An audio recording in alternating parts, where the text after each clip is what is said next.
네, 반갑습니다. 7, 8월 1주차 월요일 수업을 진행하도록 하겠습니다.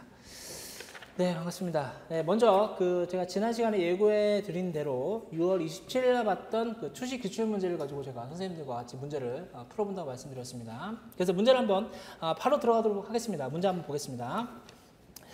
2페이지고요. 자료를 한번 보시면 다음은 A 고등학교 초임교사들 대상으로 진행한 학교장의 특강 내용 중 일부를 발췌한 부분이다. 발췌한 특강 부분은 학교에 대한 이해 차원에서 학교 교육의 기능과 학교 교육의 특징, 수업에 대한 이해 차원에서 수업 설계와 학생 평가에 대한 내용이다. 이를 바탕으로 1에서 4의 요소를 활용해서 다양한 요구에 직면한 학교 교육에서 교사의 과제라는 주제로 서론, 본론, 결론의 형식을 갖춰 논하시오. 문제가 나왔습니다. 그러면 문제를 접하면서 가장 중요한 것은 논제 분석이 가장 중요하다고 볼 수 있겠죠. 그죠? 그래서 논제 분석을 어떻게 하냐에 따라서 어떤 답안의 어떤 성패가 결정되는 부분인 거기 때문에 논제 분석이 가장 중요하다고 볼 수 있습니다. 그래서 한번 보면요. 그래서 100점 밑에 한번 보세요. 그러면 이 논제와 관련돼서 좀 굉장히 좀 평이하게 자세하게 좀 다 언급되어 있습니다. 그래서 한번 보면 논제 내용과 관련돼서 첫 번째는요. 기능론적 관점에서 학교 교육의 선발, 배치 기능 및 한계를 각각 두 가지만 제시하시오. 그러니까 교육사에서 언급됐던 기능론의 관점에서 학교 교육의 선발, 배치 기능을 물어보는 문제라고 볼 수 있습니다. 그러니까 교육사에서 언급이 됐던 부분이고요. 그렇죠. 그리고 교육사회에서 가장 중요한 이론 중에 하나가 기능론과 갈등론인 거잖아요. 그렇죠? 그래서 그 부분이 언급이 됐었기 때문에 문제 자체는 어려운 주제는 아니라고 볼 수 있겠고, 그 다음에 두 번째 한번 보세요. 학교 조직의 관료제도 특징과 이완 결합체제의 특징 각각 두 가지만 제시하시오. 그래서 이 부분 같은 경우에는 교육행정에서 언급됐던 부분인 거죠. 그래서 학교 교육 조직만의 어떤 특수성에 대해서 관련된 부분과 문제가 나왔던 부분인 거죠. 그래서 뭐 관료제도 특징이라든가 아니면 이완 결합체제의 어떤 특징, 이 두 가지를 제시하는 문제라고 볼 수 있겠고, 세 번째는요. 일반적 교수체제 설계에서 분석 및 설계 과정의 주요 활동 두 가지만 제시하시오. 이 부분은 교육공학에서 나왔던 문제입니다. 교육공학에서 가장 기본적인 어떤 설계 모형이라고 하는 것이 에디 모형인 거잖아요. 그죠? 에디 모형 첫 번째 단계가 바로 분석 단계와 그 다음에 두 번째는 설계 과정인 거기 때문에 이 부분과 관련돼서 문제가 나왔다고 볼 수 있겠고, 교육공학입니다. 그 다음에 네 번째는요. 준거지향평가의 개념을 설명하고 장점 두 가지만 제시하시오. 준거지향평가 같은 경우는 우리가 소위 말하는 절대평가 관련된 부분인 거죠. 그죠? 그래서 교육평가에서 언급됐던 부분인 거기 때문에 이 부분도 그렇게 어려운 주제가 아니라고 볼 수 있습니다. 이 문제가 나온 다음에요. 그 카페의 어떤 분위기 같은 걸 보면 문제가 굉장히 좀 쉬웠다고 생각을 많이 하세요. 선생님들께서. 왜냐면 그럴 수밖에 없죠. 왜냐면 교육사회에서 교육사회 공부했던 사람들 중에서 뭐 기능론을 모르는 사람은 없잖아요. 그죠? 특히 이제 기능론과 연관시켜서 학교 선발 배치 기능과 관련돼서는 뭐 가장 기초적인 개념인 거기 때문에 어려움이 없었을 테고, 그 다음에 두 번째 학교 조직 같은 경우에는 기본적으로 저도 누누이 많이 강조했었죠. 예를 들어서 뭐 교육행정에서 나올 수 있는 분야가 가장 중요한 게 이제 교육행정적인 부분, 그죠? 장학 이론 같은 것들, 장학 유형이 굉장히 중요하다 말씀드렸던 거고, 그 다음에 어떤 교사의 지도성 이론 같은 경우에도 이미 기출이 됐었고, 그렇죠. 그 다음에 조직 구성원들의 어떤 동기 유발을 하기 위한 여러 가지 유형이라든지 아니면 이론 같은 것도 중요하다 말씀드렸고요. 그 다음에 중요하다고 말씀드렸던 게 학교 조직만의 어떤 특수성이라는 게 있다고 말씀드렸죠. 그래서 뭐 느슨한 어떤 구조적 결합체라든지 아니면 이완 결합체라든지, 그렇죠? 아니면 전문적 관료제라든지 학교 조직만의 특성이 있습니다. 그죠? 그렇기 때문에 이 부분도 누누이 많이 강조했었기 때문에 어려운 개념이 아니었었고요. 그 다음에 네 번째 같은 경우에는, 그렇죠? 준거지향평가 같은 경우도 마찬가지인 거죠. 그죠? 교육평가 공부함에 있어서 가장 중요한 게 절대평가와 상대평가를 비교하는 문제다. 또는 수행평가가 굉장히 중요하다. 아니면 여러 가지 어떤 평가 이론 같은 것들이 중요하다고 말씀드렸기 때문에 교육평가를 공부했던 선생님 같은 경우에는 아마 그렇게 크게 어렵지 않으셨을 겁니다. 그죠? 그래서 여기 제시된 이론 같은 것들 문제를 보면, 그렇죠? 뭐 기능론, 뭐 관료제, 그렇죠? 에디 모형, 그 다음에 절대평가. 굉장히 평이한 주제예요. 그렇기 때문에 사실 굉장히 좀 쉽게 느꼈다는 선생님들이 대부분인 거고, 그 다음에 무엇보다 쉽게 느낄 수 있는 가장 큰 이유는 뭐냐면요. 지난해 한번 생각해 보세요. 지난해 나왔던 12월 달 문제 같은 경우에는 재시문을 통해서 자유교육이라고 하는 개념을 끄집어내야 되는 거고요. 그렇죠. 그 다음에 학습 조직도 마찬가지인 거고요. 그렇죠. 그렇기 때문에, 그리고 또 백워드 교육 과정도 마찬가지인 거죠. 재시문을 통해서 그 의미를 포착해내야만 답을 쓸 수 있었던 반면에 이번 문제 같은 경우에는 배점에 다 언급되어 있어요. 그렇죠. 그래서 방향까지 다 언급되어 있잖아요. 서론과 결론의 방향이라고 하는 것도 학교 교육에서 교사의 과제라고 하는 전체적인 방향을 제시해줬고, 그렇죠. 그 다음에 어떤 구체적인 어떤 답안 내용과 관련돼서도 기능적 관점에서 뭐 장단점을 쓰시오, 뭐 절대평가 장단점에 대해 쓰시오, 그렇죠. 에디 모형에서 뭐 분석과 뭐 설계 모형 쓰시오. 그렇기 때문에 사실 굉장히 좀 쉽다라고 볼 수 있습니다. 그리고 단적인 사례가 뭐냐면 그러면 이 제시문 한번 가려보세요. 제시문이 없어도 밑에 있는 내용과 관련돼서 이 문제만으로도 답을 구성할 수 있는 거기 때문에 사실 제시문과 연관성이 굉장히 떨어진다고 볼 수 있습니다. 그렇죠? 그렇기 때문에 이런 어떤 특징적인 내용을 갖는다 볼 수 있겠고, 근데 사실 주제는 굉장히 평이한 주제이기 때문에 좀 쉽다고 느낄 수 있는데 막상 답을 써보면 사실 그렇게 쉬운 문제는 아니에요. 그렇죠? 그렇기 때문에 꾸준하게 써보는 연습이 굉장히 중요하다고 말씀드렸습니다. 이제는 구체적인 어떤 논제 분석을 들어가 보도록 하겠습니다. 3페이지 한번 보세요. 3페이지 한번 보면요. 서론과 결론 같은 경우에는 사실 정해진 답이 있는 건 아니죠. 그렇죠? 어디까지나 선생님께서 선생님 나름대로 답을 작성하시면 되는 거고, 저 같은 경우에는 한번 보세요. 어떻게 작성했는지. 서론 구성 같은 경우에는 문제에서 학교 교육에서의 교사의 과제 측면에서 답을 구성하라고, 그렇죠? 제시가 되어 있죠. 그렇죠? 이 방향을 설정해 준 거기 때문에 이와 관련돼서 서론 구성 방향 한번 보세요.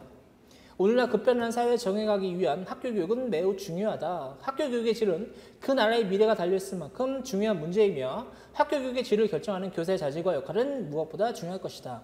급변하는 사회와 문명 속에서 교사로서의 올바른 직무 수행과 교육의 질을 위해 교사는 학교와 교육에 대한 이해가 필요하다. 이를 위해 학교 교육의 선발과 배치, 학교 조직의 특성, 교수 설계 과정, 그 다음에 평가 방식 측면으로 구분해서 고찰해 보고자 한다. 이런 방식으로 서론을 구성했습니다.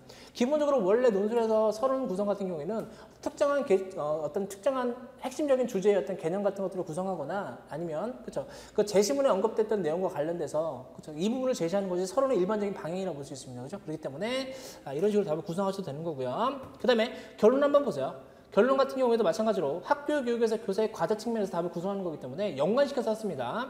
교사의 질이 교육의 질을 결정한다는 말이 있다. 학교 교육의 성패는 교사의 자질이 달려있는 것이다. 다양한 영역의 전문성을 갖춘 교사만이 오늘날 급변하는 사회와 문명에 필요한 교육적 역할을 충실히 수행할 수 있을 것이다. 이와 같은 전문성 신장을 위해 교사는 학교의 역할과 기능, 학교의 조직적 특성을 이해하고 다양한 교육 방법적 지식과 수업 목표와 학습자 특성에 맞는 교육평가, 방법 등에 대한 끊임없이 고민과 노력이 수반되어야 할 것이다. 그렇죠? 이런 부분들은 제시문에 언급되어 있던, 문제에 언급됐던 내용과 관련돼서 서론과 결론을 구성했습니다. 그렇죠? 그렇기 때문에 이 부분은 정답이 없는 거죠. 그렇죠? 선생님께서. 그러니까 출제자들이 봤을 때 어떤 논리적인 연관성과 그래 어떤 전체적인 어떤 정합성, 구조적인 측면만 부합이 된다고 한다면 충분히 기본적인 점수를 주는 그런 영역이라고 볼 수 있습니다. 이제 본격적인 어떤 문제에 관련된 내용들을 한번 살펴보면요. 첫 번째 문제 한번 보세요. 첫 번째 논제 같은 경우에는 기능론적 관점에서 학교 교육의 선발 배치 및 기능 및 한계를 각각 두 가지만 제시하시오. 관련 제시문 한번 보세요. 관련 제시문. 지금까지 학교는 학생들의 사회 구성원으로 올바로 성장할 수 있는 보편적 가치와 규범을 가르쳐왔다. 누구의 입장인가요? 기본적으로 어떤 기능적 시각에서 보게 된다면 공통적인 생각인 거죠. 그죠? 그럼에도 불구하고 가장 먼저 떠오르는 사람은 디르킴이 떠오른다 볼 수 있겠죠. 보편적 가치와 규범. 그러나 최근 사회는 학교 교육에 다양한 요구를 하게 되면서 학교가 세분화된 직업 집단의 교육 요구를 충족시켜 주기를 원하고 있다. 그리고 학교 교육의 선발 배치 기능에 다시 주목하고 있습니다. 그러므로 여러분은 학교 교육의 선발 배치 기능을 이해하는 한편 이것이 어떤 한계를 갖는지를 생각해야 할 것입니다. 이 문제를 통해서 물어보는 것은 뭐냐면 교육사에서 설명하고 있는 기능 이론에 대해서 선발과 배치 기능에 대해서 기능 이론가들이 어떤 입장을 취하고 있는가에 대해서 기본적으로 정리해 볼 필요가 있습니다. 그럼 한번 생각해 보세요. 기능론자들이 생각하는 학교 교육에 대해서 그렇죠? 디르케임이나 파슨스나 아니면 드리븐 같은 경우 기본적으로 전제하고 있는 게 뭐예요? 사회 구성원이 되기 위해서는 반드시 학교 교육을 받아야 된다고 설명하고 있는 거잖아요. 그렇죠? 학교 교육을 받지 못하면 사회 구성원이 될 수 없다고 보는 거예요. 그러니까 인간다운 삶을 살 수 없다고 보게 되는 거죠. 그렇죠? 그렇기 때문에 디르킹 같은 경우에는 보편적 사회와 특수 사회라는 개념을 통해서 보편적 사회는 시간과 공간을 초월해서 도덕적 규범이나 가치 같은 것들을 당연히 인간은 누구나 배워야 된다는 관점에서 설명하고 있는 거고, 그다음에 특수 사회라고 하는 것은 어떤 하나의 직업 교육인 거죠. 시대가 발전됨에 따라서 어떤 직업 교육 관련된 이런 개념들을 갖추고 있는 거죠. 파스도 마찬가지고 드리븐도 마찬가지인 겁니다. 그렇죠? 그래서 학교 교육에 관련돼서 굉장히 중요한 의미를 갖고 있는 거고, 특히 선발과 배치라는 개념을 통해서 좀 더 발전시키는 사람이 누구냐면 미국의 교육사역의 아버지라고 일컬어지게 되는 파슨스입니다. 그렇죠? 특히 파슨스 같은 경우에는 어떤 학교 교육을 통해서 선발과 배치의 기능에 대해서 굉장히 긍정적인 의미를 많이 갖고 있습니다. 그래서 한번 생각해 보면 이런 걸 정리해 보면 기본적으로 기능자들이 생각하는 학교 교육의 어떤 선발과 배치는요, 기본적으로 가장 먼저 전제하고 있는 건 뭐냐면 공정하다고 하게 되는 거예요. 그죠? 기본적으로. 그러니까 능력주의에 따라서 굉장히 공정하게 이게 선발과 배치가 된다고 보게 되는 거죠. 그러니까 누구나 기회만 주어진다면 능력에 따라서 차별받지 않고 능력에 따라서 그죠? 적재적소에 배치한다는 그런 측면, 즉 말하게 되면 능력주의를 표방하고 있다는 측면에서 설명이 가능하겠죠. 그렇죠. 학교 선발이 공정하다고 보게 되는 겁니다. 이런 측면이 있겠고 두 번째는 뭐냐면요. 개인적인 측면을 답을 구성할 수 있겠죠. 왜냐하면 학교 교육의 어떤 선발과 발전의 측면이 개인적인 측면을 보게 되면 자신을 구현하게 하게 되는 거잖아요. 그죠? 자신의 어떤 개인적인 측면에서 보게 되면. 그 다음에 또 사회적인 측면을 한번 보세요. 사회적인 측면에서는 어떤 사회의 질서를 유지한다고 볼 수 있겠죠. 그렇죠? 공정한 선발과 배치 기준을 통해서 그렇죠? 사회의 어떤 발전이라든지 아니면 경제 발전 또는 뭐 자기 어떤 개인적인 어떤 이런 측면들, 자기 실현이라든지 이런 부분들, 그리고 또 사회가 요구하는 공동체 의식이라든지 지식이나 기술 이런 부분들 전수하는 거기 때문에 그렇죠? 국가의 어떤 발전, 사회 발전, 더 나아가서 개인의 발전을 도모하는 데 있어서 학교의 어떤 선발과 배치 기능이 지대한 역할을 하고 있다. 이런 방향으로 답을 구성하시면 되는 거고요. 그 다음에 이런 기능론적 관점에서 비판하는 입장을 한번 생각해 보세요. 가장 먼저 비판적 시각을 갖고 있는 사람들은 갈등론이라고 표현을 많이 하게 되는 거죠. 그죠? 그럼 보면 첫 번째 논제와 관련돼서 학교 선발과 이 배치 기능이 능력주의를 표방하고 있다는 이 부분에 대해서 허구성을 많이 지적하고 있는 거죠. 그죠? 왜냐면 실질적으로 보세요. 뭐 소위 말하는 명문대학교 진학하는 학생들 같은 경우에 가정적인 배경이 굉장히 많이 중요하잖아요. 그죠? 어떤 경제 능력, 부모들의 경제 능력이라든지 이런 부분들, 가정적인 배경, 문화적 요소 같은 데 굉장히 많이 등장하고 그렇죠. 영향을 많이 주는 거기 때문에 개인적인 능력에 따라서 이것이 선발된다고 하는 이 부분에 대해서 그렇죠. 허구적으로 비판하게 되는 거죠. 그렇죠. 그래서 어디까지나 어떤 기속적인 측면이 있는 거죠. 그렇죠. 선발 과정에 있어서 어떤 부모의 어떤 직업이나 아니면 경제 능력, 문화적 요소 이런 부분들, 즉 기속적 측면에 대해서는 그렇죠. 소홀했다는 어떤 비판점을 제기한다고 볼 수 있겠고요. 그다음에 두 번째 같은 경우에는 학교에서 배우는 내용이나 이런 부분들이 공정하게 이루어져 선발 통해서 배치가 된다고 설명하고 있는 거지만 실상 이 부분 같은 경우에는 소위 말하는 기득권자들의 어떤 이데올로기, 그렇죠? 이념화 시키고 있다는 이야기인 거죠, 그렇죠? 그래서 자신들에게 유리한 이런 내용들을 그죠? 가르친다고 보게 되는 거고 이런 것들은 어디까지나 억압하고 타율적이고 인간을 수동적 존재로 그죠? 만들어 버린다는 점에서 비판점을 제기한다 볼 수 있습니다, 그렇죠? 그렇기 때문에 학교 교육을 통해서 뭐 지식 기술이나 아니면 국가의 발전, 개인의 어떤 자아 실현 이런 부분이 아니라 그죠? 지배 계층이 선호하는 가치관이라든지 규범이라든지 뭐 태도 이런 부분들을 교묘하게 가르친다는 점에서 비판을 제기할 수 있는 거겠죠, 그죠? 그리고 이런 방향으로 답을 구성하시면 되는 겁니다, 그죠? 그렇기 때문에 첫 번째 문제는 이렇게 해석을 하시면 될 것 같고 두 번째 문제 한번 보세요. 5페이지죠. 두 번째 문제의 논제는요. 학교 조직의 관료제적 특징과 이완 결합체제적 특징을 각각 두 가지를 제시하는 겁니다. 그래서 관련 제시문 한번 보시면요. 학교라는 조직을 합리성의 측면에서만 파악하면 분업과 전문성, 권위의 위계, 그 다음에 규정과 규칙, 그 다음에 몰 인정성, 그 다음에 경력 지향성의 특성을 갖는 일반적인 관료제의 틀로 설명할 수 있습니다. 그러나 교사들의 전문성이 강조되는 교사학습의 측면에서 보면 학교 조직은 질서 정연하게 구조화되거나 기능적으로 분명하게 연결되어 있지 않은 이완 결합 체제의 특징을 지닌다. 그래서 교육 행정에서 배웠던 학교 조직 특성과 관련된 그런 부분이라고 볼 수 있습니다. 그래서 답안 구성 한번 보세요. 저 같은 경우에는 어떻게 썼냐면 학교 조직의 관료제 특성은 사실 굉장히 많죠. 그리고 제시문에 많이 언급이 되어 있잖아요. 뭐 분업과 전문성, 그다음에 뭐 권위의 위계, 그쵸? 그다음에 어떤 뭐 규정과 규칙, 몰 인정성, 경력 지향성, 또는 뭐 문서 지향성 이런 부분들이 기본적으로 우리가 알고 있는 관료제 특징이기 때문에 이 부분을 좀 풀어서 쓰면 될 것 같아요. 그죠? 그렇기 때문에 어려운 문제는 아니라고 볼 수 있습니다. 저 같은 경우 한번 보세요. 저 같은 경우에는 학교에서는 업무의 분야에 따라서 일을 조정하기 위해서 교장, 교감, 부장교사, 교사로 구성원들의 업무를 수직적으로 분화시키고 이러한 상하의 위계에 따라서 권한 가지기를 배분하고 있다는 점입니다. 그래서 이런 측면을 구성했고요. 두 번째는 규정을 통한 행동 규제 측면이다. 그래서 학교에서는 업무의 수행 및 운영 절차에 있어서 통일성을 보장하기 위해서 복무 지침, 내규, 업무 편람 등을 규정해서 교직원들의 행동을 규제한다. 이런 측면이 있겠고 굉장히 많죠. 그 외로 분업과 전문성, 그다음에 권위 이게 규정과 규칙, 그다음에 몰 인정성, 그렇죠. 이런 부분으로 답을 구성하시면 되는 거고요. 반면에 학교 조직의 어떤 이완 결합 체제의 특징을 갖고 있는 거죠, 그렇죠. 다양한 측면이 있습니다. 예를 들어서 교육 과정적인 측면도 있고요. 그다음에 교사학습 방법적인 측면도 있는 거고요. 그다음에 교육 평가적인 측면에서도 이완 결합 조직체의 어떤 특징을 갖고 있습니다. 그래서 한번 보세요. 저 같은 경우는 어떻게 구성했냐면 첫째는요. 교육평가 측면이다. 수업 활동이 교실이라고 하는 개개인에 분리된 상황에서 이루어지고 있어서 조직 통제로부터 벗어나 있으며 수업의 과정과 성과를 조직으로부터 철저한 평가와 감독을 받고 있지 않다는 거다. 그렇죠? 개별 학교, 개별 교사, 개별 학생들에 대해서 자율적인 어떤 재량권에 대해서 평가가 이루어지는 거기 때문에 나름의 어떤 자유권, 재량권을 가지고 있다고 보게 되는 거죠. 그죠? 평가적인 측면에서. 그 다음 두 번째 한번 보세요. 둘째는 교육과정과 교수 방법 측면이다.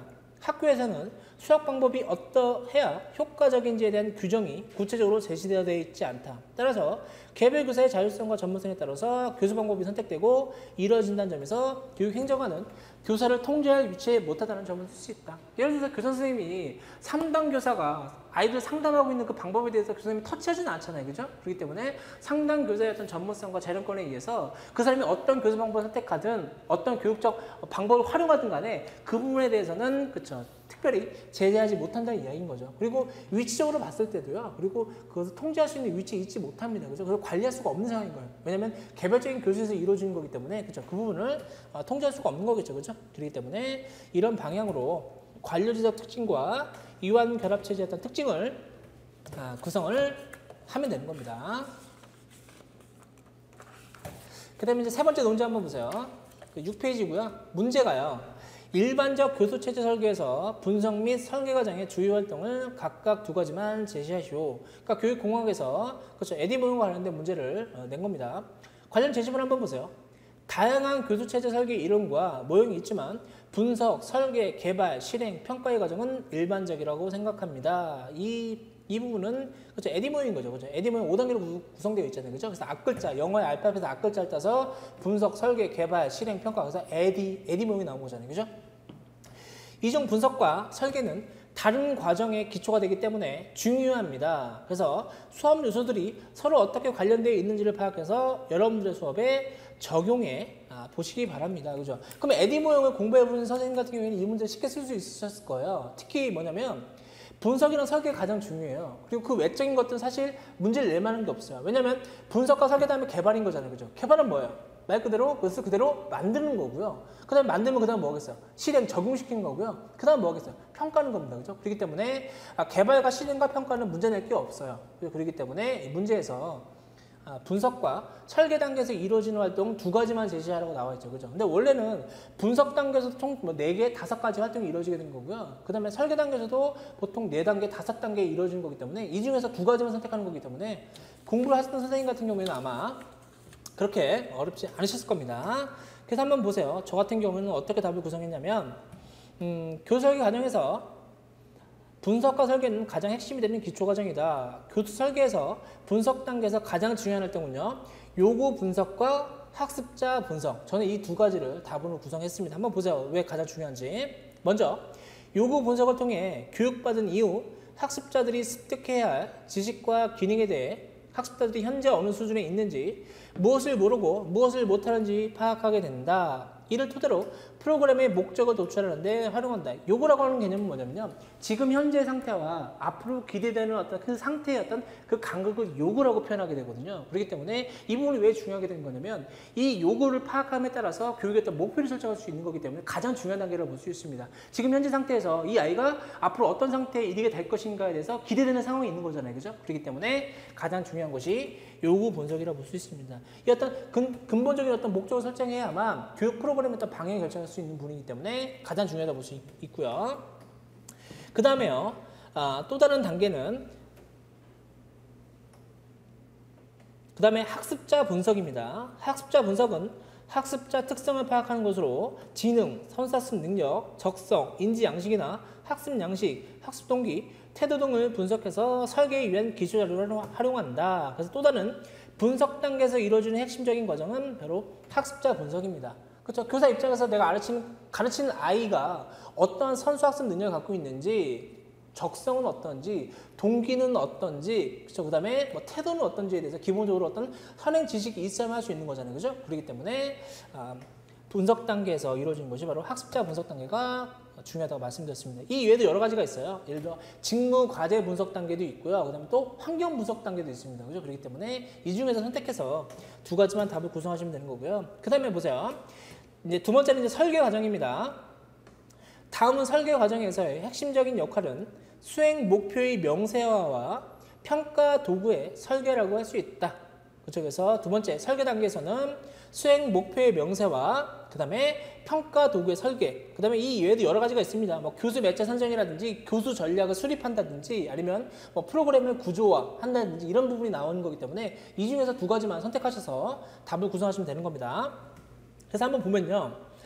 먼저 수행 목표의 명세화는 학습자들이 수행해야 할 성취 행동 또는 학습 성과를 행동적 용어로 기술하는 것이다. 그러니까 이 수행 목표의 명사라고 하는 것은 뭐냐면 앞에 요구 분석을 했잖아요. 그죠? 요구 분석이라고 하는 것은 전체적인 어떤 수업의 어떤 목표라고 볼 수 있겠고, 그죠? 전체적인 어떤 수업의 결과적인 목표라고 볼 수 있겠고, 이 수행 목표라고 하는 것은 좀 더 미시적인 거예요. 그러니까 행동적인 용어로 기술을 통해서 이 수업이 끝난 이후에 어떤 행동적 특성을 가질 것인가 또는 행동적 결과를 가져올 것인가에 대한 어떤 미시적인 측면의 어떤 수행 목표라고 볼 수 있습니다. 이 수행 목표를 명사화시키는 것. 첫 번째 어떤 그 수행이라고 볼 수 있겠고, 그 다음에 두 번째는요, 평가 도구의 설계입니다. 두 번째 이제 분석 단계에서 이루어지는 활동 중에 두 번째는 바로 평가 도구의 설계입니다. 앞서 행동적 용어로 진술된 목표의 성취 여부를 확인하기 위해서 평가 도구를 개발하는 것이다. 그래서 목표의 성취도 여부를 측정하기 위해서 출발점 행동 검사, 그 다음에 사전 검사, 그 다음에 사후 검사, 진도 확인 검사 등이 포함된다. 이것이 바로 그렇죠. 그 설계 단계에서 이루어지는 평가 도구 설계라고 볼 수 있습니다. 왜냐하면 설계 단계에서 가장 먼저 했던 것이 수행 목표를 명세한 거잖아요. 그죠? 행동적인 용어로 수업의 목표를 진수하는 거기 때문에 행동적 목표를 명세하기 위해서 이 부분을 확인할 수 있는 평가 도구가 필요한 거잖아요. 그죠? 그렇기 때문에 그 설계 단계에서 평가 도구 설계가 바로 이 과정에서 이루어진다고 볼 수 있습니다. 이 외에도 교수 매체 선정, 뭐 교수 전략 수립, 이런 것들이 있는데 선택해서 답을 구성하시면 되는 거고요. 그 이후에 개발과 실행과 평가라고 하게 되는 것은 그냥 상식적으로 접근하시면 되는 겁니다. 그 다음에요, 7페이지는요, 네 번째 이제 논제입니다. 네 번째. 중거지향 평가의 개념을 설명하고 장점 두 가지만 제시하라고 문제가 나와 있네요. 그죠? 중거지향 평가 같은 경우에는 우리가 소위 알고 있는 그죠? 절대평가를 이해하시면 됩니다. 관련 제시물 한번 보세요. 자칫하면 평가로 인해서 학생들 사이에 서열주의적 사고가 팽배해서 서로 경쟁만 하는 문제가 발생할 수 있습니다. 이를 보완할 수 있는 평가 유형에 대한 고민할 필요가 있습니다. 그렇죠? 그래서 한번 보면 답안 구성 한번 보세요. 마지막으로 평가로 인해서 학생들의 지나친 경쟁과 서열주의적 사고의 문제를 예방할 수 있는 평가 방식은 준거참조평가다. 준거참조평가는 뭐 어떤 방식인가? 절대평가인 거잖아요. 그죠? 그래서 기본적으로 어떤 반드시 성취해야 할 준거와 영역을 기본으로 해서 그 어떤 도달 여부를 파악하는 방법이 바로 준거참조평가 방식이라고 볼 수 있습니다. 그렇기 때문에 장점은 어떤 것들이 있나요? 한번 보세요. 첫째, 학습자의 학업 성취 여부를 진단할 수 있고 이를 통해 교육 개선을 위한 자료 수집이 용이하다. 그렇죠? 핵심적인 영역과 준거를 설정하는 거기 때문에 이 영역에 또는 준거에 도달 여부를 학업의 상편이 결정한다고 볼 수 있는 거기 때문에 이 부분을 통해서 교사 자신의 입장으로서는 자신의 어떤 교사학습 방법적인 면을 개선해 볼 수도 있는 거고요. 그 다음에 학습자 입장에서는 반드시 알아야 할 내용을 제대로 알고 있는지를 파악할 수 있는 부분인 거기 때문에 그런 면에서 그렇죠? 교육 개선을 위한 자료 수집이 용이하다 볼 수 있겠고, 두 번째 한번 보세요. 둘째는 지나친 경쟁심을 배제해서 학습 구성원들의 협동학습을 장려하고 학습자 개개인의 지나친 학업 스트레스 해소에 큰 도움이 될 수 있다. 그렇죠? 그 절대평가 같은 경우에는 기본적으로 협동학습을 많이 장려한다 볼 수 있겠죠. 그렇죠? 어떤 개개인의 어떤 상대적 서열이라든지 아니면 평가를 위한 이런 부분이 아니라 그렇죠? 협동학습을 통해서 어떤 집단의 어떤 집단 목표를 도달할 수 있는 부분을 강조하는 거기 때문에 정신 건강에 좀 좋죠. 스트레스를 좀 덜 받습니다. 그죠?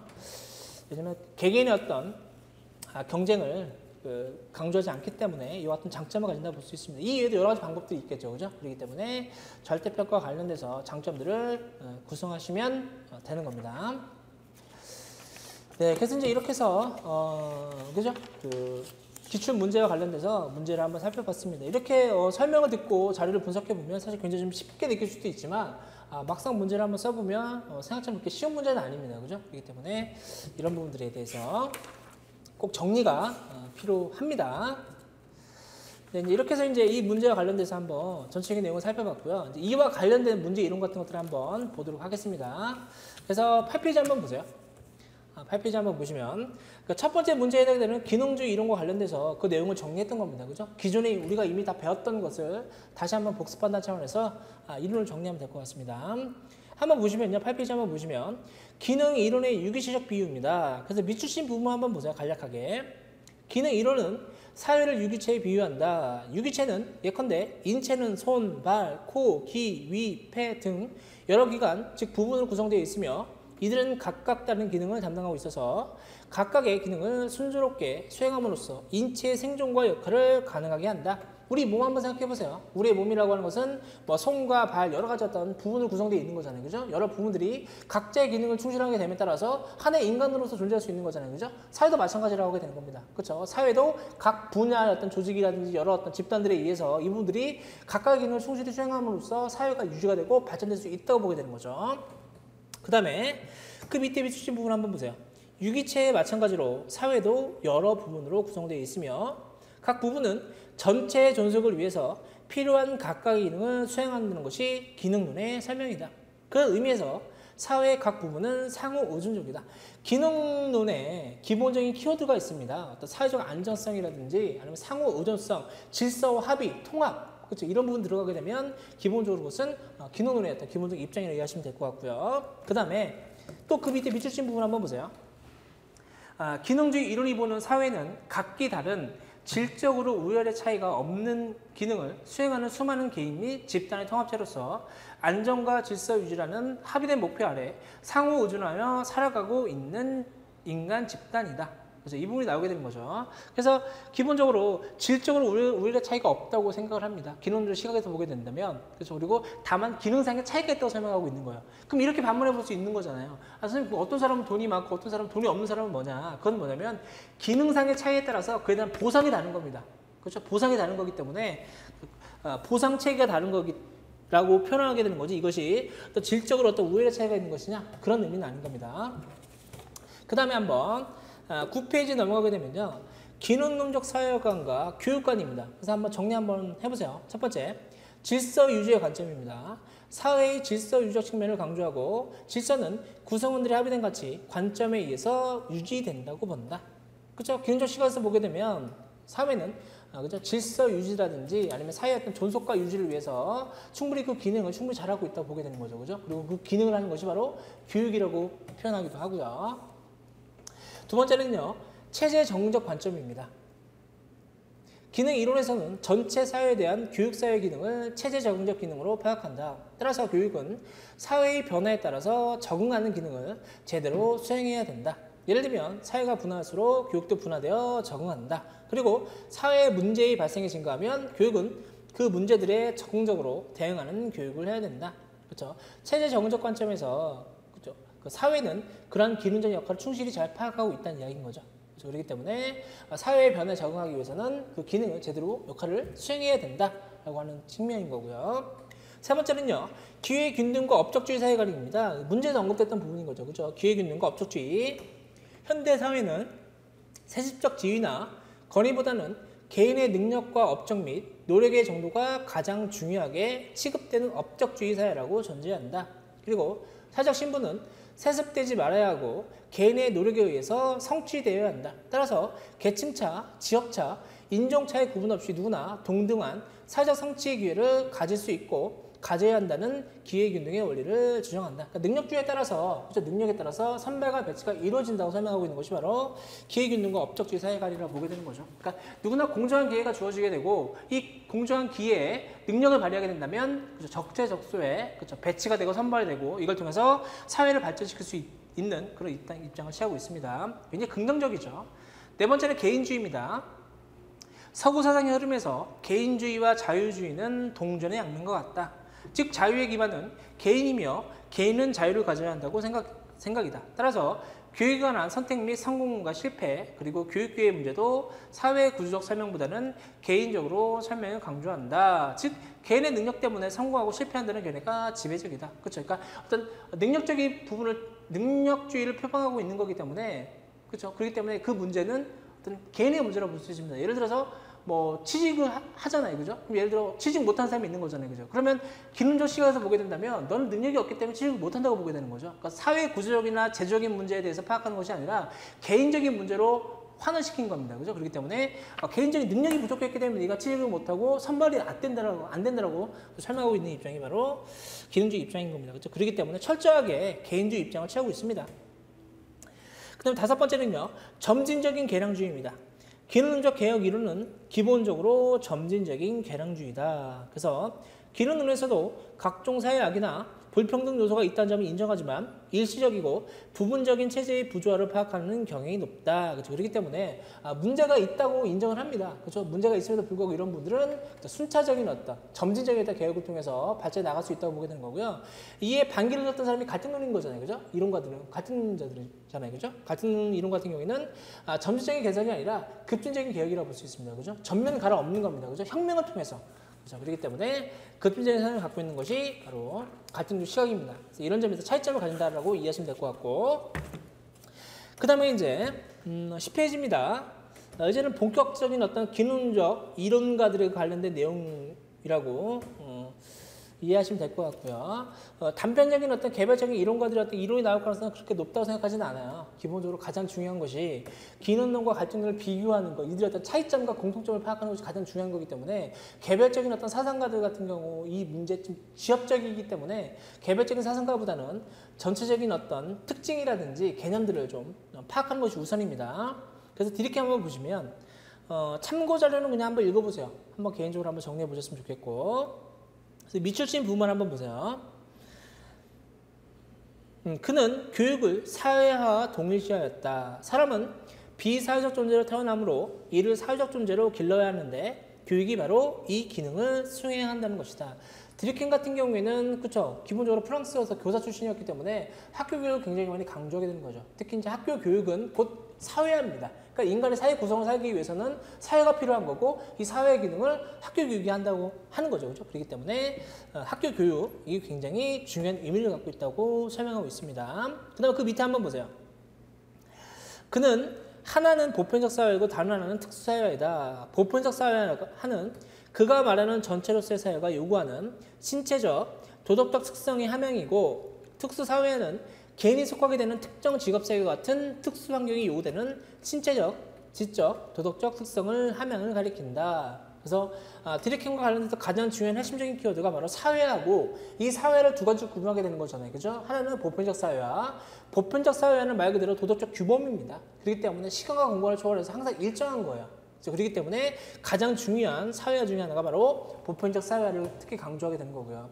그 다음에 시대가 급변한 거기 때문에 그 시대적 상황과 직업교육과 그것에 적응하기 위해서 필요한 것이 바로 특수사회라고 표현하는 겁니다. 그죠? 상황에 또는 직업과 연관된 부분이 바로 특수사회인 거죠. 이것은 시간과 또는 어떤 환경에 따라서 달라질 수 있는 어떤 개연성을 갖고 있는 겁니다. 그죠? 그렇기 때문에 둘 다 또 서로 상호 보완적인 가점을 취하고 있는 겁니다. 그죠? 그렇기 때문에 두 개 다 중요한 거예요. 그럼에도 불구하고 드리켐이 가장 강조하는 사회화는 보편적 사회라고 볼 수 있습니다. 그렇죠? 왜냐하면 시간과 공간을 초월해서 기존의 어떤 질서 유지와 질서를 창조한다는 점에서 그런 의미에서 보편적 사회가 굉장히 중요한 의미를 갖고 있습니다. 그렇기 때문에 서로 상호 보완적 관계 이 부분을 잘 정리하셨으면 좋겠고, 그 다음에 나머지 한번 읽어보시면 되는 내용입니다. 그리고 어디 보시냐면 12페이지입니다.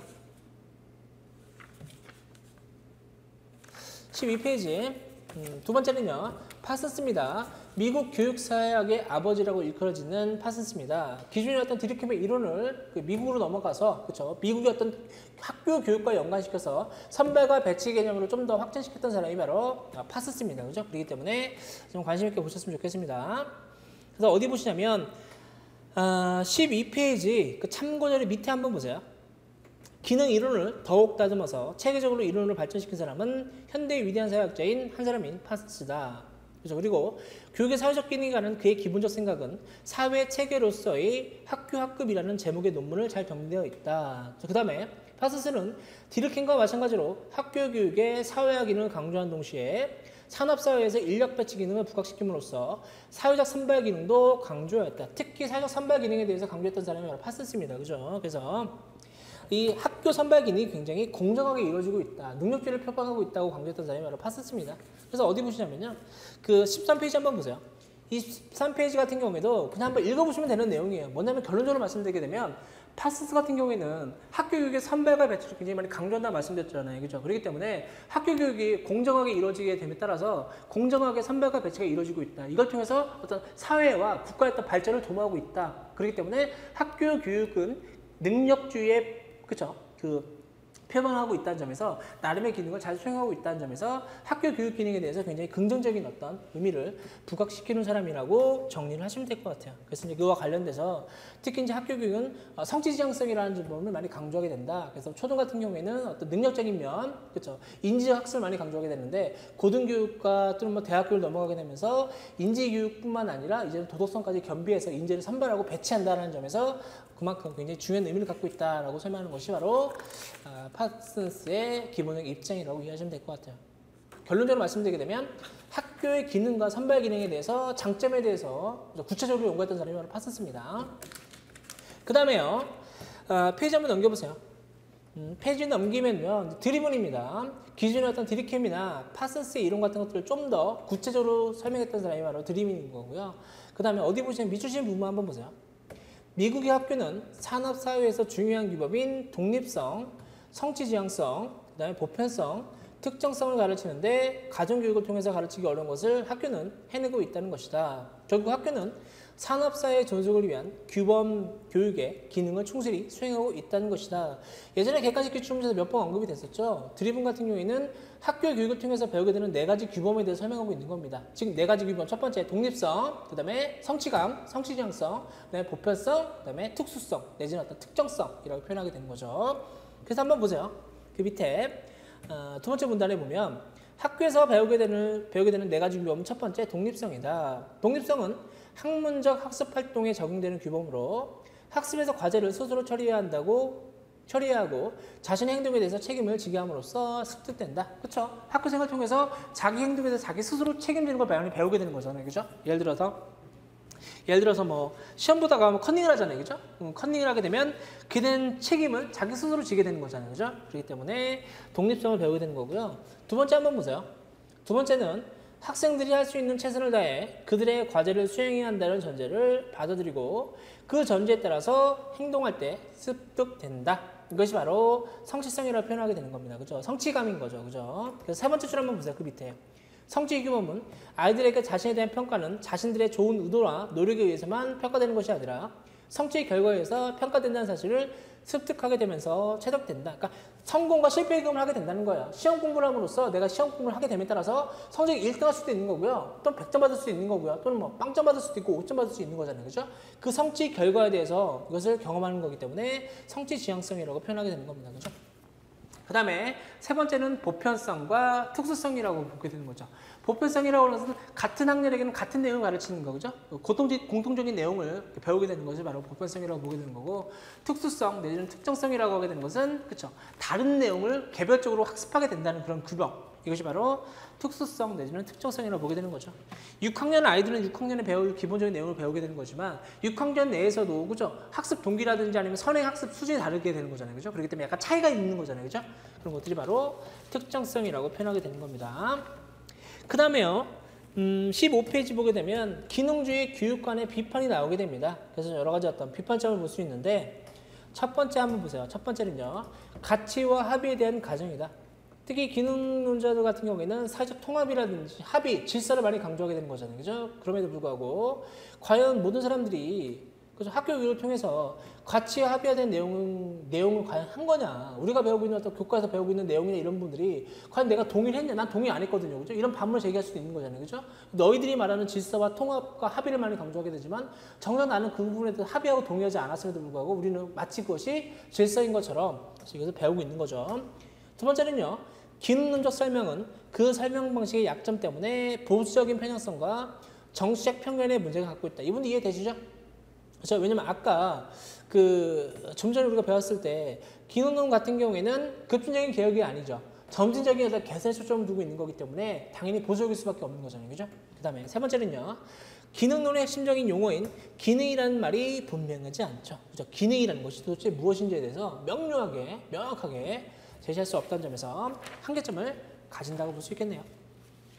그 다음에 16페이지입니다. 그죠? 16페이지 넘어가게 되면 갈등론적 교육이론입니다.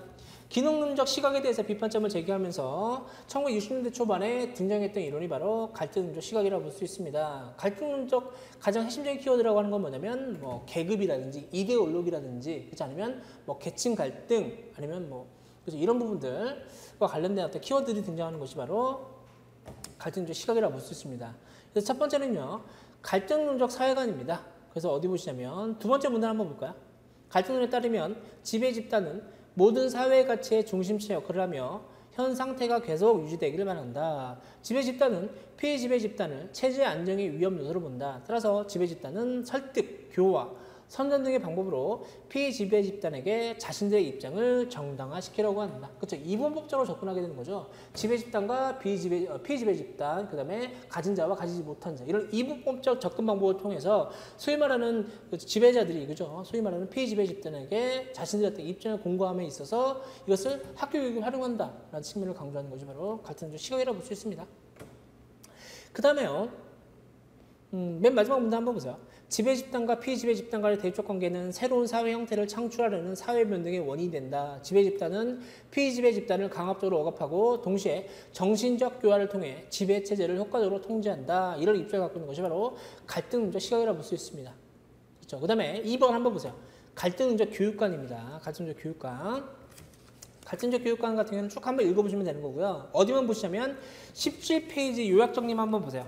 기본적으로 갈등자들이 교육에 대해서 어떤 입장을 취하고 있는지 17페이지 밑에 한번 보세요. 첫 번째는요. 학교는 객관적이고 중립적인 기관이 아니며 지배 집단과 관련을 맺고 있다. 그렇죠? 앞서 뭐 드리킴이나 파스스나 드리븐 같은 경우가 학교 교육은 공정을 통해서 공정하게 능력주의 표방을 통해서 선배가 배치한다는 이런 부분들에 대해서 반기를 그렇죠. 들고 있는 거죠. 그래서 어디까지나 학교는 그렇죠. 중립적인 기관이 아니다. 어디까지나 소위 말하는 기득권자들의 어떤 이데올로기를 공고함에 있어서 자신들이 어떤 유리하게 선발과 배치를 도모하는 그런 기관이다.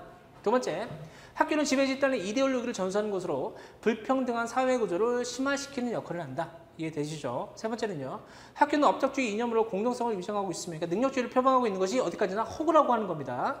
실패의 원인을 사회의 구조적인 측면보다 개인의 능력과 노력 부족으로 돌리다. 개인주의 탓하는 겁니다. 네가 취직이 안 되는 거, 네가 시험에 합격하지 못한 것은 네 개인의 능력이 부족하기 때문에 시험이 떨어진 거라고 설명하고 있는 거지만, 그렇죠? 예를 들어서 사람을 뽑아야 시험을 합격할 수 있는 거잖아요, 그렇죠? 그런 거기 때문에 사회 제도적인 측면 이런 부분에 있어서는, 즉 사회 구조적인 측면에 있어서는 소홀히하고 있다는 거죠. 네 번째는요, 학교에서 가르치는 것은 인지적 능력보다는 지배 집단이 선호하는 가치, 태도, 규범, 그러니까 이데올로기를 주입하고 있다. 다섯 번째, 결국 학교는 기존의 불평등한 사회 질서에 개인을 편입시키며 지배 집단의 이익에 기여하여 도적 정치에 불과하다. 이런 부분에 있어서 비판점을 제기하고 있습니다. 그래서 이와 같은 갈등적 시각을 갖고 있는 어떤 개별적인 어떤 사상가들, 학자들 한번 이론을 한번 살펴보도록 하겠습니다. 18페이지 한번 보세요. 학교 교육에 대해서 첫 번째는 경제적 재생산 이론가입니다. 기본적으로 마르크스의 어떤 경제적 관점을 그대로 이어받아서 주장했던 사람이 바로 보울주와 진트스의 어떤 경제적 재생산 이론입니다. 밑줄 친 부분만 한번 보세요. 경제적 재생산 이론자들의 주장에 의하면 자본주의 체제에서의 학교 교육은 경제적 모순을 은폐하고 불평등한 구조를 존속 유지 심화하였으며 아울러 지배계급의 위치를 정당화하는 도구적 기관을 역할을 한다. 요컨대 학교 교육은 경제적 불평등을 정당화, 합법함으로써 도구적 기관의 역할을 한다. 합법함으로써 지배계급의 위치를 재생산하는 기능을 담당케 한다. 보울주 진트스 입장에서 보게 되면 학교 교육이요, 결국은 소위 말하는 기득권자들의 어떤 이익을 대물림하기 위해서 이것을 재생산하는 데 초점을 두고 있다라고 설명하고 있는 거죠. 그죠? 그래서 그것이 19페이지 넘어가게 되면 19페이지 한번 보세요. 그래서 밑줄 친 부분 한번 보세요. 학교가 자본주의 경제 구조를 재생할 수 있는 것은 학교 교육과 경제적 생산 체제가 서로 상응하기 때문에 설명한다. 서로 대응된다 또는 상응한다. 그렇죠. 상응한다는 표현이 좀 적절하다고 합니다. 왜냐하면 서로 연관성이 있는 거기 때문에. 그래서 학교 교육과 경제적 재생산 체제가 서로 연관되어 있는 부분을 바로 상응하는 부분이 있기 때문에 그렇다. 그럼 어떤 부분을 상응하게 되느냐? 그 다음 문단 한번 보세요. 다음 부분 보면 학교의 사회적 관계와 생산 작업장의 사회적 관계 간의 상응은 다음과 같은 네 가지 일치성, 네 가지 유사성 때문에, 네 가지 일치하는 점 때문에, 그렇죠? 학교 교육이 경제적 재생산을 하고 있다는 측면인 겁니다. 첫 번째 한번 보세요. 첫째, 노동자가 자신의 작업 내용을 스스로 결정할 수도 없듯이 학생들도 자기가 배워야 할 교육 과정에 대해서 아무런 결정권을 갖지 못한다. 이해되시죠? 두 번째는요, 교육은 노동과 마찬가지로 목적이 아니라 수단이다. 그렇죠? 그러니까 학교는 뭐예요? 하나의 수단인 거잖아요. 더 좋은 직장을 얻기 위해서, 그렇죠? 아니면 더 돈을 많이 벌기 위한 하나의 수단으로서 학교 교육을 마치고 있는 거잖아요. 그렇죠? 그 자체가 목적이 안 되잖아요. 세 번째는요. 생산 현장이 각자에게 잘게 나눠진 분업 노동과 마찬가지로 잘게 나눠진 분업을 시키듯이 학교도 계열을 구분하고 지식을 과목별로 잘게 나눈다. 그러니까 분업화 시켰다는 이야기인 거죠. 네 번째는요. 생산 현장에 여러 개의 단계가 있듯이 학교도 학년에 따라서 여러 단계로 나눠져 있다. 이런 부분들이 바로 공장의 작업장 노동자들과 학교에서 어떤 학습자들, 학생들의 어떤 공통적 대응되는 어떤 일치성, 이 부분이 바로 일치점이 있기 때문에 그래서 상응 이론, 그래서 경제적 재생산 이론이 이루어진다는 이야기인 겁니다.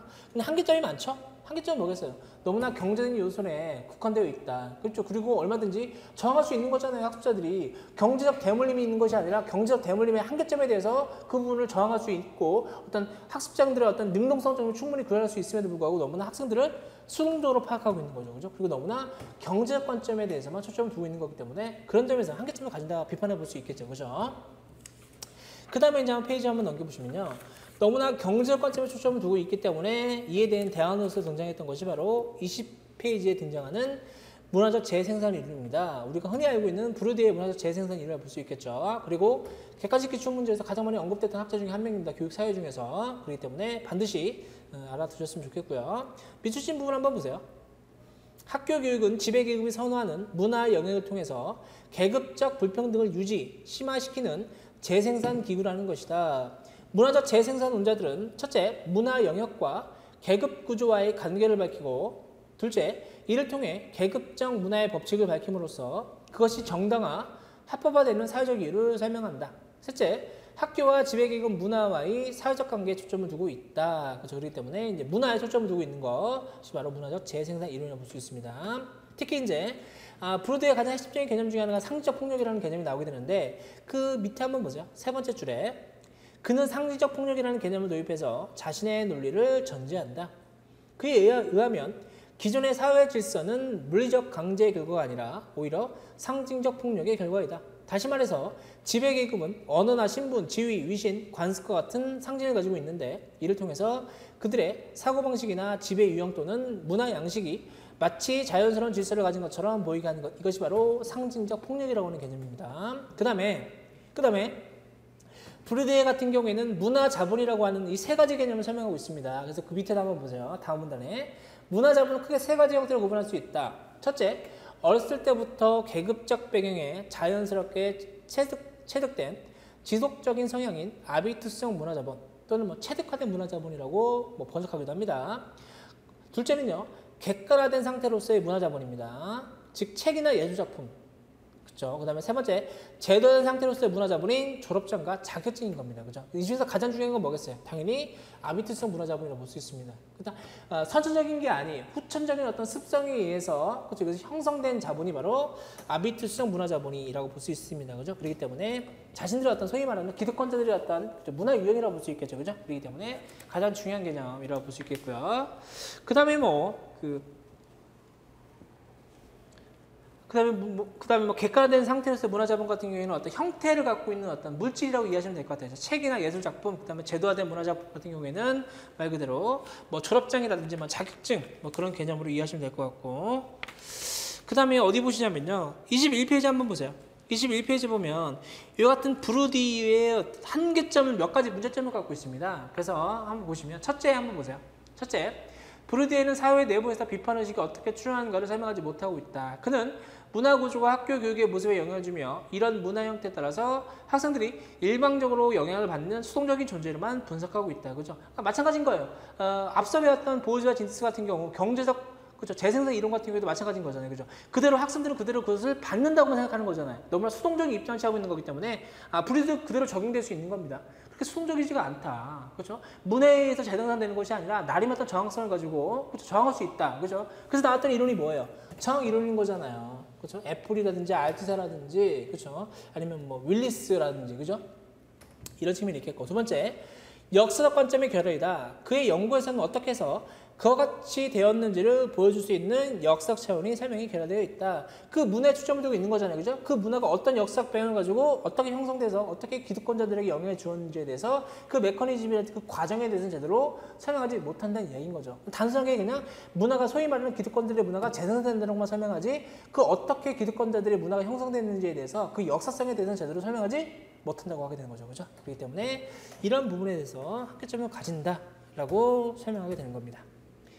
네, 이렇게 해서 이제 기능론과 갈등론에 대한 전반적인 내용을 살펴봤고요. 그 다음에 정도 10분 정도 쉬었다가요. 이어서 지위경쟁 이론서부터 수업을 진행하도록 하겠습니다.